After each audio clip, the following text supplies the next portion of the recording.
I say, this mystery, can you say, we don't know who is millionaire, who is poor, who is no.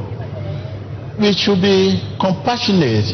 Any ministry that is not concerning about the poor cannot see the grace of God. Your concerning should mainly go towards the poor. And why every one of us that God has blessed, the grace of God, we should throw it towards the poor and elevate the standard of living. You will see this morning, nobody have identified you as someone who is strictly rich. No, it's between you and your God. Identification for that is not here. When it is time to give your thanksgiving, your offering, whether you put paper inside it or sand, or you write a letter inside, nobody want to know what you put in the paper. It's between you and God. Okay? Any ministry that depends on tithe, offering, cannot grow. I repeat again. Any ministry that depends on offering, tithe, cannot what? Cannot grow. If that is what I depend on, I will not be here today. God will send the innocent people. And when they are given it, they will even beg me, please sir, collect it sir. They will beg, please, my life depends on you collect it. If you don't collect it, because this is revelation God given to me, send me to you. I say no, let me ask God too before collecting from you. Let me ask God before collecting it from you. Please give me time to ask. It must be two sides. If God shows you to give this, let me ask God to see whether I should collect it. That is how God works. So that it gives ministers of God freedom to talk, to address the issue without prejudice, without mindset, without afraid of anybody.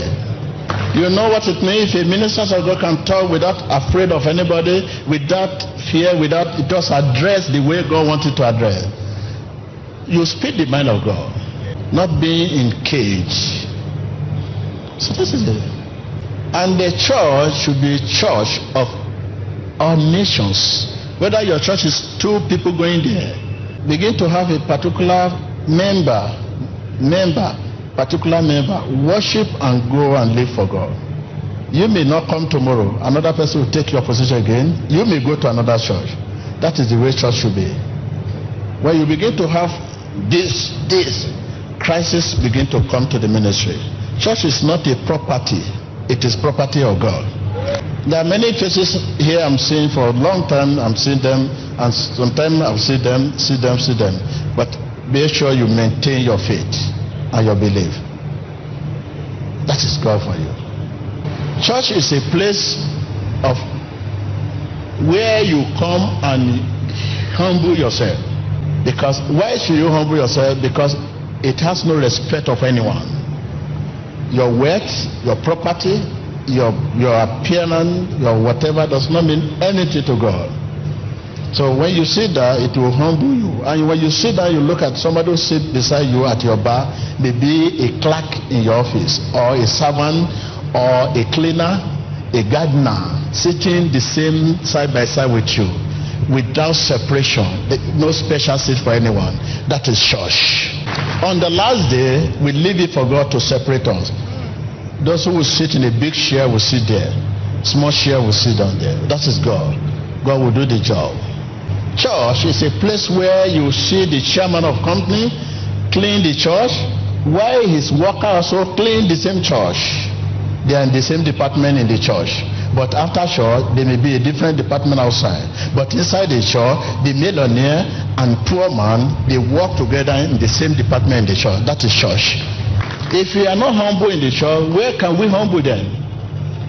Where? Nowhere. If you come to church and we say this is the department of the chairman of the company, millionaire, this is where they sit, and poor sit there. Outside there, the same thing happen. Inside the church, the same thing happen. You mean, where are we going? So this is the problem the world facing generally today. The world are upside down. War at large, upside down. Because people that are supposed to humble themselves when they come to church, we exhort them in the church. We are exhorting them in the church. So that does not do not allow them to know that God is alive. So I want you to release